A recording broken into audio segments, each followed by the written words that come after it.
Kane and Moore, however, are not.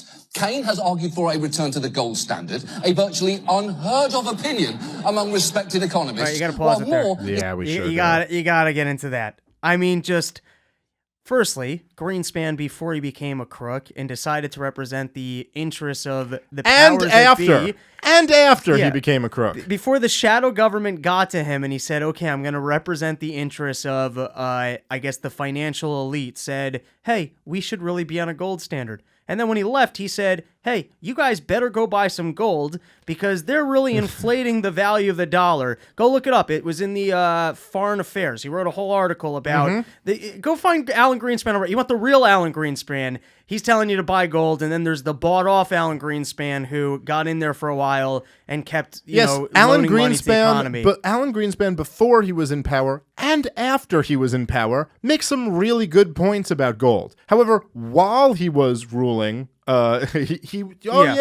sure, we got to just keep these low interest rates, and absolutely, gold is crazy. Okay, so he says Herman Cain. By the way, there's so many reasons why Herman Cain should not be qualified for this position, but the thing you choose is that Herman Cain has actually advocated for a gold standard, which no respectable people advocate for. I mean, who wants a gold standard? I mean, okay, sure, we were on a gold standard for the majority of our history up to 1971, right? Like that is the history of this country. Sure, pretty much every great nation has been on the gold standard. Sure, we still use the term the gold standard as like a casual way of saying something is the gold standard, but you can't even bring that up. The idea that the ability of the federal government to create money would be somewhat tied down by a gold standard. So you mean there'd actually be a limit to how much money the federal government could print? I mean, geez, come on. That's crazy. I mean, if that were the case, then we couldn't fight all of the endless wars that the left loves so much, evidently. Right? Like, I mean, this is really something that he'd say this is disqualifying in itself, that he believes in a gold standard. It's the best possible policy someone could throw out there. And ironically, with whatever, there's no way anyone that Trump's appointing is looking for anything that looks remotely like a gold standard. He's appointing both Herman Cain and this other guy because they're in his pocket, and they're going to make sure that he gets the inflationary policies of growth that he's looking for. Trump is openly advocating for lower interest rates. Right. Trump is not advocating that we return to a gold standard. Did you watch that video I sent you of the other, what's the name of the Moore guy? What's his name? Stephen Moore? There was a video of him on Bloomberg where they were talking about what he was all about, and he was saying he's a growth hawk, which is such a great twist of words. I'm a growth hawk. I'm all about growth. I will do everything possible to make sure that there's growth. So just unpack. Hawk. He's a growth hawk. I've never heard that one before. Well, in terms of bullshit, God bless. Yeah, God really. Because you hear hawk and you think deficit hawk. Like, you know what I mean? You're a budget War hawk, border hawk, deficit hawk. I think deficit, but growth hawk. So growth hawk that's means, really something. Hey, I'm all about growth. I really want to destroy the economy, and I don't care about inflation or other booms and busts that might happen, because in the short term, I just really want growth. That's what you're really saying. Right. You're saying I'm reckless. But that's why Trump wants these people, is because he wants to make sure that they'll double down on inflationary monetary policies. Yes.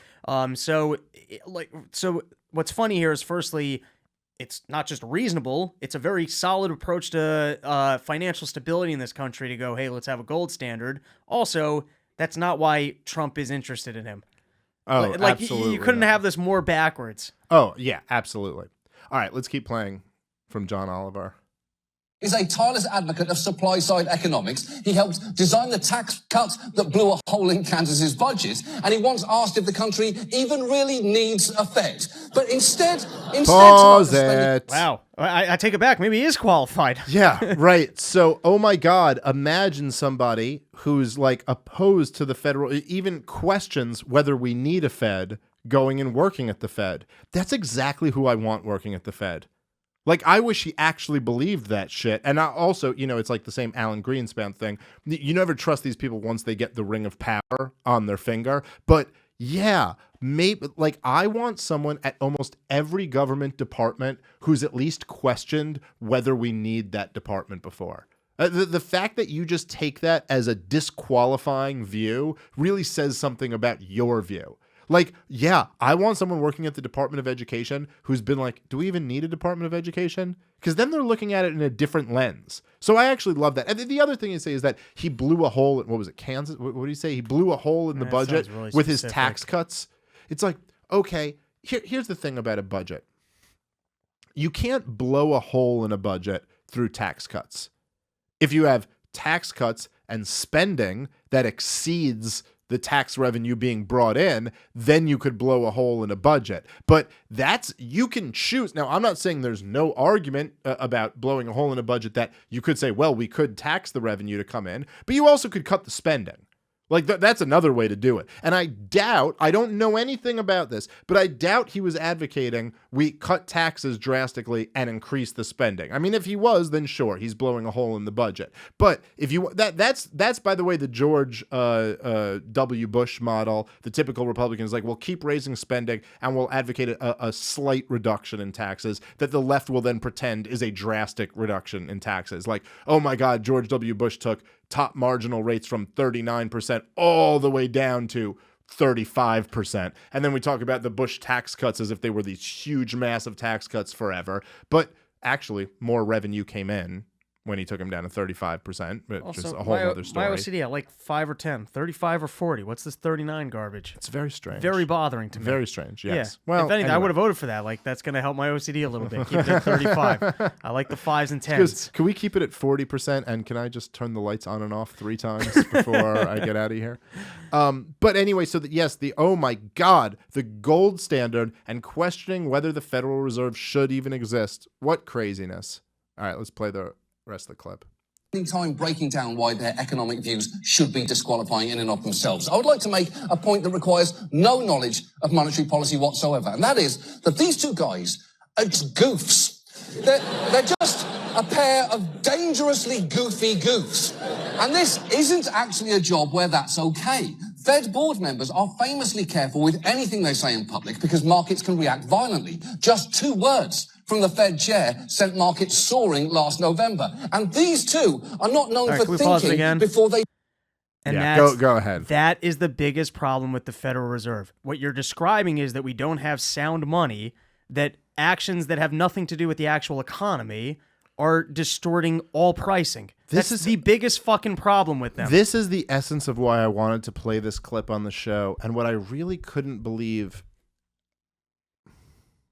How could you possibly do this segment and have those words come out of your mouth and not have the obvious follow-up thought after that? Like, forget what you know. Maybe you don't understand anything about economics. There might be, I'm sure there's some people listening to this podcast who are like, yeah, I haven't read a lot on this stuff. I don't really know about this. But if you just knew, and he's right, by the way, that 2 words from the Fed chairman could either destroy the economy or make it soar, or make the markets soar. The markets could gain or lose 2,000 points if the Fed chairman just wanted to say 2 words. Raise rates. That's it. Yeah, I mean, like a sentence, let's say. Maybe I can't fit it into 2 words. No, you could raise rates, lower rates. Yes, those. But if he just came out and said, rates will be at 10%. The Fed fund rate will be at 10% by the end of this year. That we would live through worse than the Great Depression. I mean, that you would send the markets crashing tomorrow. And if he just goes, oh, another quantitative easing round, we'll probably have a good day in the markets. How could you know that, report that, and not have the obvious follow-up thought in your mind of going like, wow, that's crazy. That's crazy that's how this whole system works. Does that seem to you like a sound economy? Like, are you sitting at the top of a building that's built with like steel beams and bricks and a solid foundation? Or are you sitting at the top of a house of cards where someone could just say, I don't think this building is so good, and you collapse right onto the ground? Isn't that interesting? Isn't that worth thinking about a little bit more than just goofs? These guys are goofs. It's really important what the Fed chairman says, and that's why we need serious people. And that's why Trump isn't a serious person. He's appointing these people who aren't serious, and that's the problem here. Really? There's not a little bit more to it than that? There's not a little bit of a thought in your head that goes like, wow, man, that is quite a system we have. That kind of in itself demonstrates that this whole thing is a house of cards, completely built off confidence. Like, I mean, look, man, you don't have to be a professional economist to figure out that an economy should not rely on confidence. It should rely on production, on, like, sound economic principles. It should rely on what we have, the wealth we have, the knowledge we have, the productive capacity that we have. Not just on like, are we all believing in this bullshit at the moment? But in fact, that is, as John Oliver correctly points out, what this whole thing relies on. And you are terrified that he's putting some people who might actually what? It's not that they might actually lie to you. It's that they might let the truth out.